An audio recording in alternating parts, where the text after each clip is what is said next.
preparation of installing your crash bars, go through your hardware and make sure you've got everything that is shown in the bill of materials. Don't want to get stuck missing a part or anything. First thing we're going to do is remove this plug here. There's one on each side of the bike, so you can install the threaded tube for the rear upper mount of the crash bars.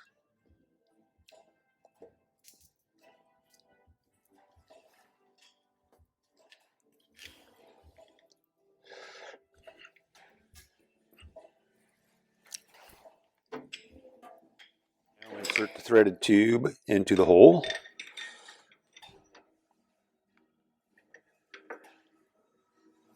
Like that. Identify the left and right crash bars. This is the left one we're looking at here.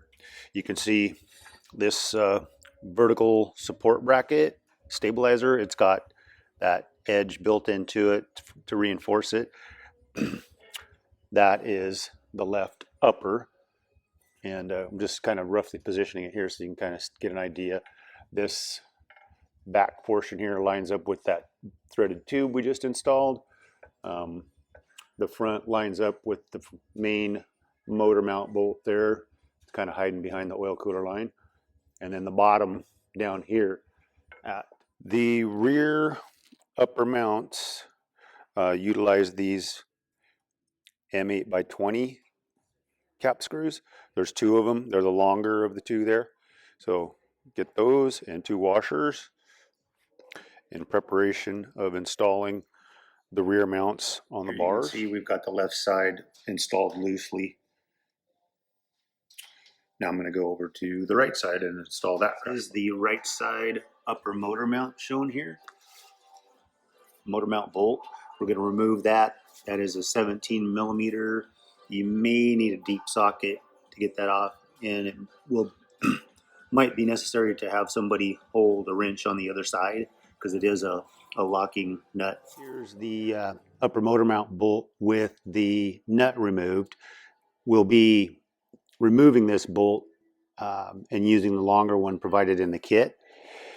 So you'll need to use a small hammer and a punch or screwdriver to remove that bolt. Just tap it out the other side. Be careful when you're tapping that upper motor mount bolt out.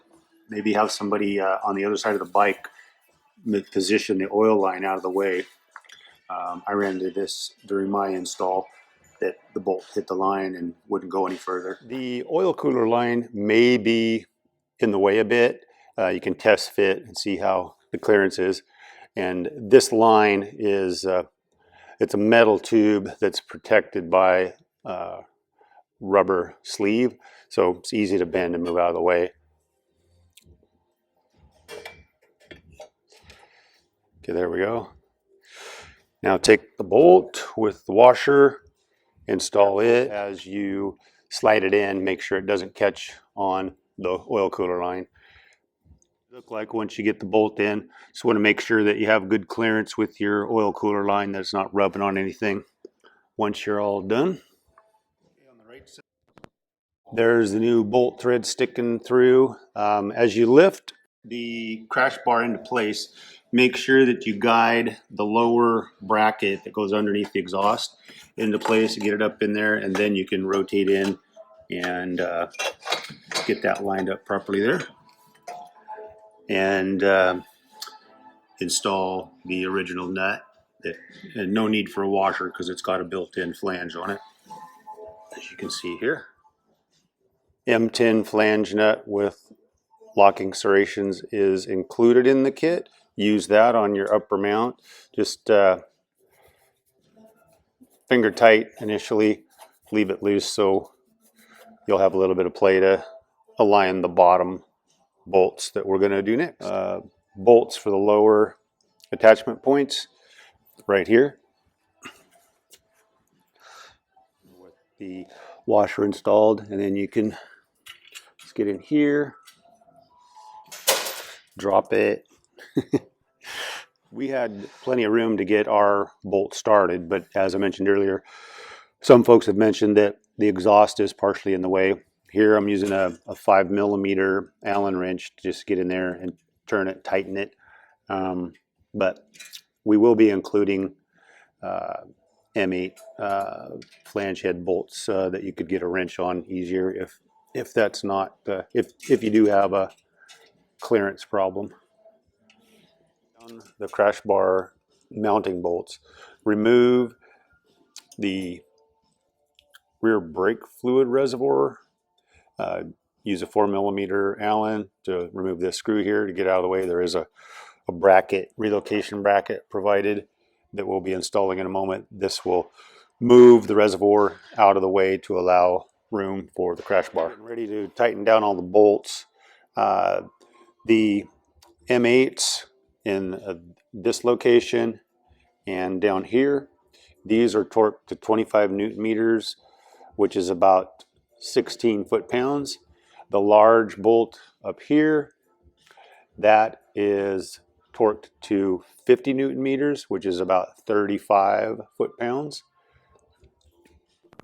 Apply Loctite to this fastener and this fastener on both sides of the bike just to prevent them from coming loose from vibration. For some reason, the brake fluid reservoir bracket, relocation bracket, has two holes in it, but you use the one closer to the bend, as you can see here. There is the rear brake fluid reservoir installed with the bracket that gives proper clearance. Is to install your crash guard bumper guards. This is a sacrificial part that if you do drop your bike, this is what will contact the pavement or the dirt, and if it gets all scratched up, you can just replace it. This is our new heavy-duty 3mm steel skid plate for the Himalayan. We worked in conjunction with Jesse Kimball of the Himalayan Owners Club of America to develop this. It works with our crash bars and most other popular crash bars, including the SW Motex and GV. So we're going to do a quick installation overview. Remove these bolts from the stock skid plate. Two here, two in the front there, and then two on the other side. Total of 6 bolts. Pretty easy to access. The bolts are 10mm head. Once you get the stock skid plate unbolted, you'll see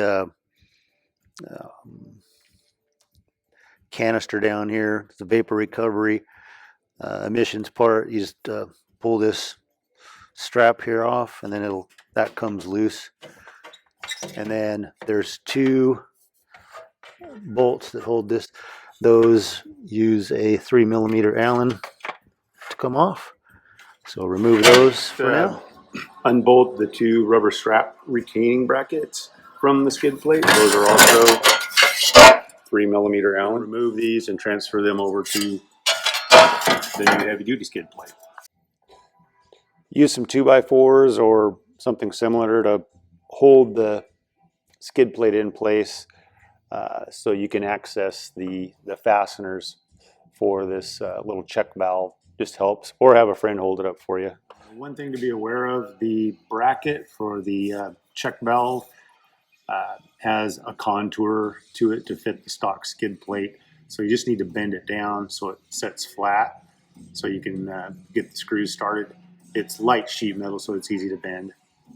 The skid plate mounts using all the original hardware from the stock skid plate.